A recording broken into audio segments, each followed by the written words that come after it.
जब नई नींव से लिखते हैं तो शुरुआत में खुरदरापन लगता है ना, लेकिन परंतु लिखते लिखते नींव की घिसाई होती जाती लेखन में पूर्व की अपेक्षा सफाई आती जाती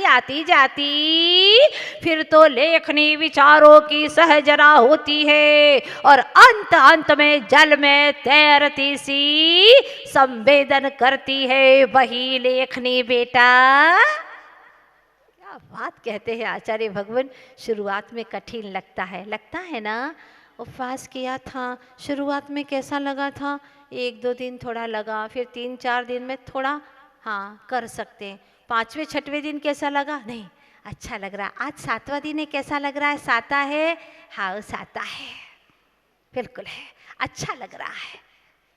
धीरे धीरे हम जितना जितना अपनी इच्छाओं पर नियंत्रण करते हैं उतने उतने ही हम इच्छाओं को अपना दास बना देते हैं।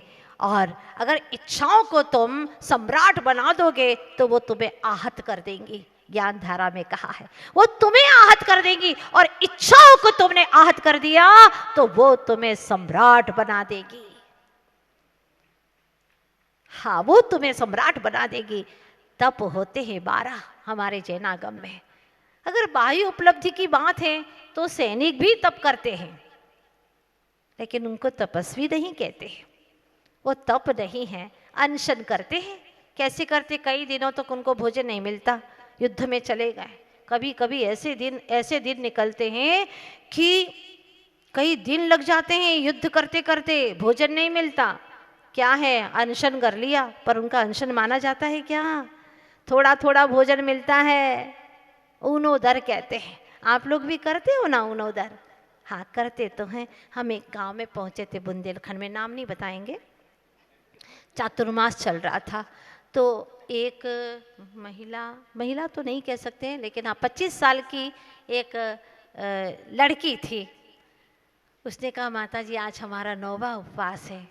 मैंने उसको देखा, चेहरे पर इतनी चमक, बहुत अच्छा लग ही नहीं रहा था कि 9वां उपवास है। थोड़ा मुझे संदेह हो गया तो हो गया, बता रही हूँ जो बात सच है वो। तो मुझे थोड़ा संदेह हुआ, मैंने उसको अकेले में बुलाया और पूछा सच में तुम्हारा? माता जी सच में, झूठ थोड़ी कर रहे हैं, हम सच ही कर रहे हैं, बिल्कुल आपकी सौगंध। मैंने कहा भाई मेरी सौगंध मत खाए तू।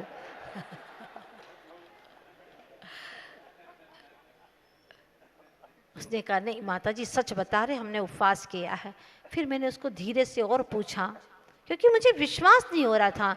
मैंने उससे पूछा कि कुछ लेकर के तो करती होगी ना, क्योंकि एकदम 9 उपवास तो हो नहीं सकते। जब ऐसे पूछो तब सही बताते हैं। हाँ जब उनसे पूछो कि ये कुएं का पानी तो नहीं है ना? हाँ नहीं है तो नल का ही पानी है। और अगर इनसे ये पूछो कि नल का पानी तो नहीं है, नहीं कुएं का है, ये गड़बड़ होता है। तो अपने को भी तरीका निकालना पड़ता है। हमने उससे कहा कि देखो ऐसे 9 उपवास तो हो नहीं सकते आज के शरीर में, थोड़ा बहुत कुछ तो लेना पड़ता होगा। माता जी तन्नक मनक सो लेत, हम तो कुछ ज़्यादा न लेत। अच्छा हाँ तन्ना मनक सो लेत, हम तो ज़्यादा नहीं लेत माता जी। काय से हमसे भावत नहीं आ, न वो उपास है सो भावत नहीं आ। तो अब तुम्हें अच्छे से बैठ गई। मैंने कहा अब बता तू तन्नक और मन्नक में आता क्या है? कच्छ नहीं माता जी, आपको इसे कहियो नहीं। हमने कहा बिल्कुल नहीं कहेंगे, लेकिन हम प्रवचन में जरूर सुनाएंगे, तुम्हारे नाम से नहीं सुनाएंगे। हाँ ठीक है कोई बात नहीं। वो हमने पहले सुना पूरा, इसके बाद में बोला था ये। फिर उसने कहा माता जी हम एक गिलास भर दूध पियत माता जी।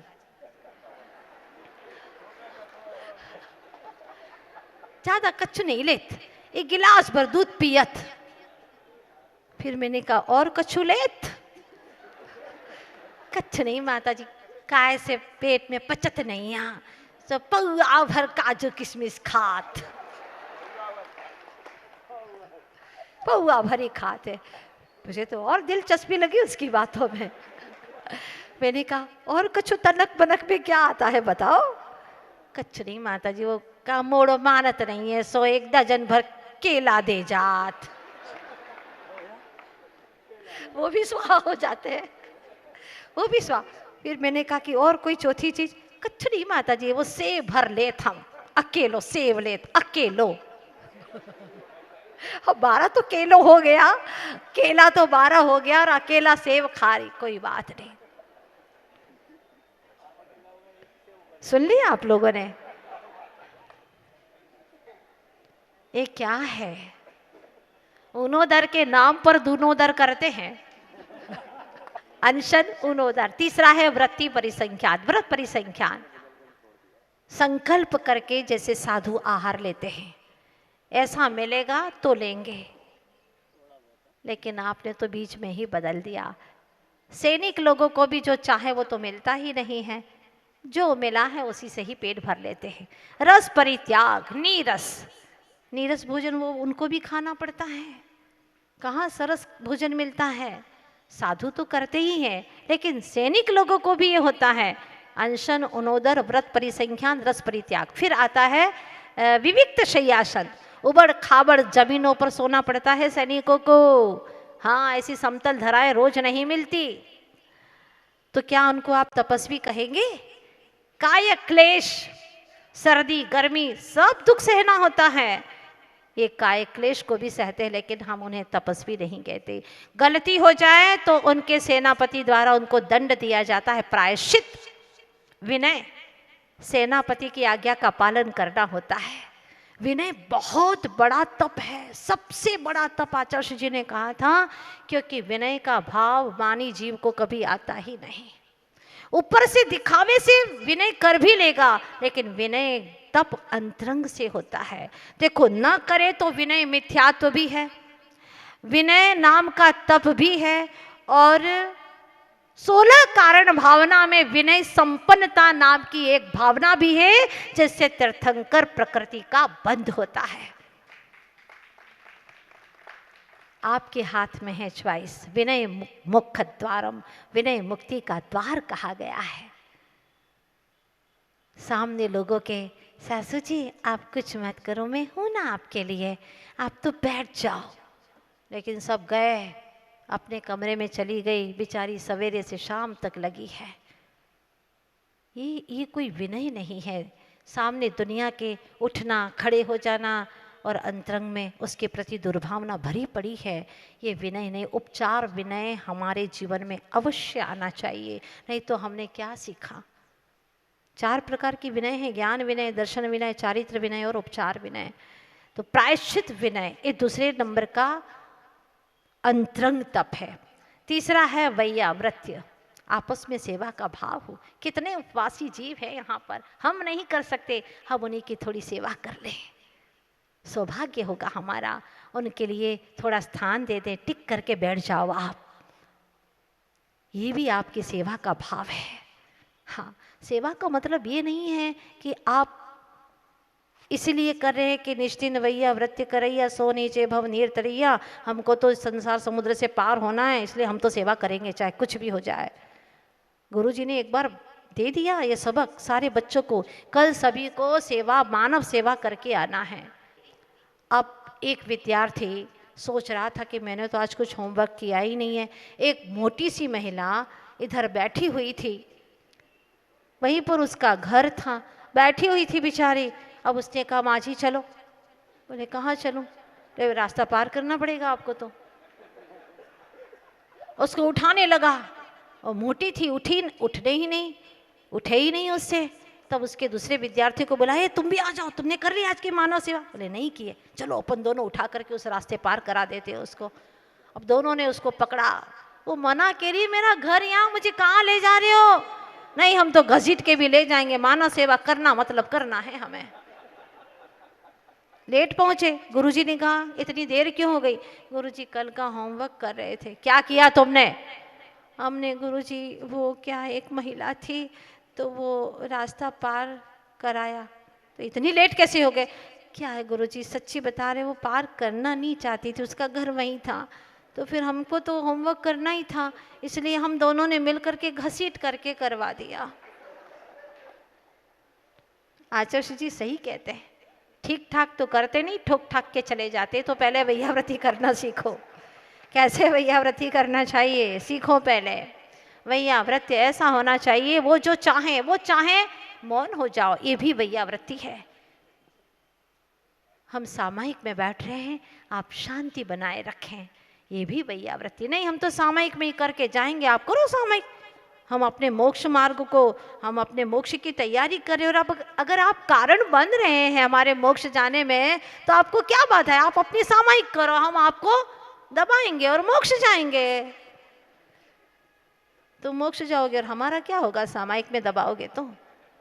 समझने का प्रयास करो, ये वैयावृत्य नहीं है। प्रायश्चित, विनय, वैयावृत्य, स्वाध्याय। आज के समय में सबके सब धर्मोपदेश देना चाहते, हम भी प्रवचन दें, हम भी प्रवचन दें, लेकिन इसके पहले वाचना, प्रचना,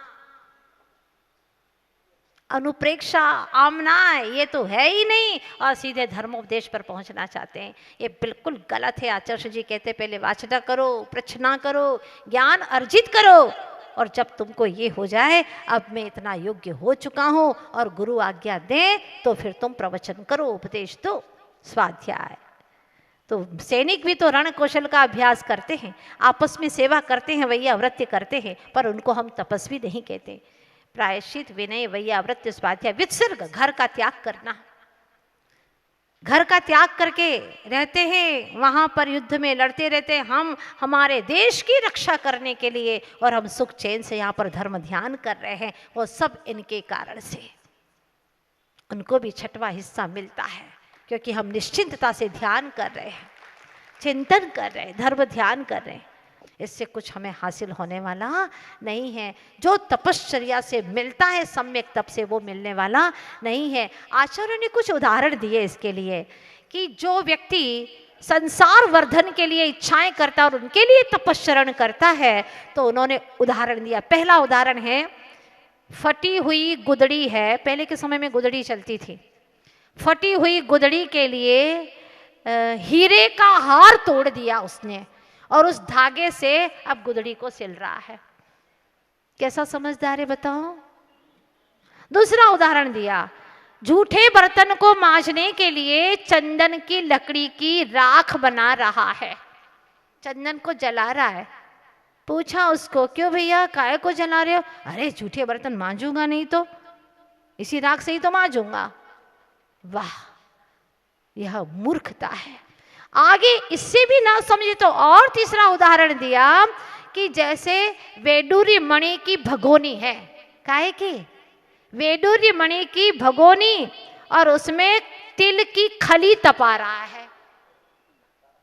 सोचो, तिल की खली को तपा रहा है वैडूर्य मणि की भगोनी में। इससे भी नहीं समझा तो चौथा उदाहरण दिया, कोदो के लिए, कोदो की रक्षा करने के लिए सबसे सस्ता चावल कोदो का है ना, कोदो के चावल की सुरक्षा के लिए कपूर की बाढ़ लगा रहा है। क्या कर रहा है? बस अंत में कहते हैं, कर्म भूमि को पाकर के, सच्चे देव शास्त्र गुरु का सानिध्य भी पाकर के तप नहीं करता है, तो तेरा जीवन भी ऐसा ही निष्फल है। नर्तन को पाकर के किया क्या पता, भोगों में रम करके लिया क्या बता। पूछते हैं, इन व्यर्थ की तृष्णाओं के पीछे जो भटकाने वाली है, भोजन के लिए बैठा है, ससुराल में गया है, मांग सकता नहीं, पर इतने सारे पापड़ सेक करके रखे हुए हैं, सासू दे नहीं पा रही है, भूल गई है, न जाने क्या हो गया उसके दिमाग को, अब खाना है पापड़, करे तो करे क्या। उसने दिमाग में एक स्कीम बनाई और कहा, सासू जी आज जब मैं आ रहा था ना यहाँ पर, तो मैंने रास्ते में एक सांप देखा, इतना लंबा सांप था। कितना लंबा था? यहां जहां से मैं बैठा हूं ना, वहां से वो पापड़ तक। हाँ, सासू को याद, अरे आज तो मैंने पापड़ तो परोसे ही नहीं। अच्छा हुआ आपने बता दिया, वरना पापड़ तो आज परोस ही नहीं पाती। बहुत अच्छा हुआ। धर्म, अर्थ, काम, पुरुषार्थ मन को पुष्ट करता है, लेकिन मोक्ष पुरुषार्थ आत्मा को पवित्र करने वाला है, आत्मा की अपनी सबसे ऊंचाइयों पर पहुंचाने वाला है। इसलिए आप सभी से बस यही मेरा निवेदन है, यही गुजारिश है कि अपना जीवन आनंदमय हो और अंत में कोई ऐसी इच्छा न सताए जिस इच्छा के कारण संसार में परिभ्रमण करना पड़े। इसीलिए कुछ सूत्र हैं, इच्छाएं जितनी बड़ी होगी उतनी समस्याएं बड़ी होंगी तुम्हारी, इसलिए इच्छाओं को घटाना शुरू कर दो। अभी 10 दिन में आपके 2 जोड़ी कपड़ों से काम चला कि नहीं चला ना, तो आप आगे भी 2 नहीं 4 से चला सकते हैं। 1 जोड़ी से काम चल गया, सोचिए आप लोग, और कितना आनंद आया। जो आनंद 1 जोड़ी कपड़े पहन करके आया है वो आप जिंदगी में 100 जोड़ी कपड़े रखते हैं उसमें वो आनंद नहीं आता आपको। किसके लिए पहन रहे हो, किसको दिखाने के लिए पहन रहे हो? इसीलिए अपनी इच्छाओं को घटाना शुरू कर दो। ये इच्छाएं आपके घटाने से ही घटेंगी और आपके बढ़ाने से बढ़ जाएंगी। इसीलिए तपस्वी होने का उपाय, सबसे पहला सहनशील बनो, दूसरा अपनी अनंत शक्ति की पहचान करो, तीसरी बात परमात्मा की शक्तियों का गुणगान करो और उनके ही गुणों का चिंतन करो। एक दिन निश्चित रूप से वह आएगा दिन जब तुम्हारी इच्छाओं पर तुम कंट्रोल कर पाओगे, और सच्चे तपस्वी नहीं तो कम से कम तपस्वी के मार्ग पर चलना शुरू कर दोगे। बस यह उत्तम तप की अच्छी सी शुरुआत करना।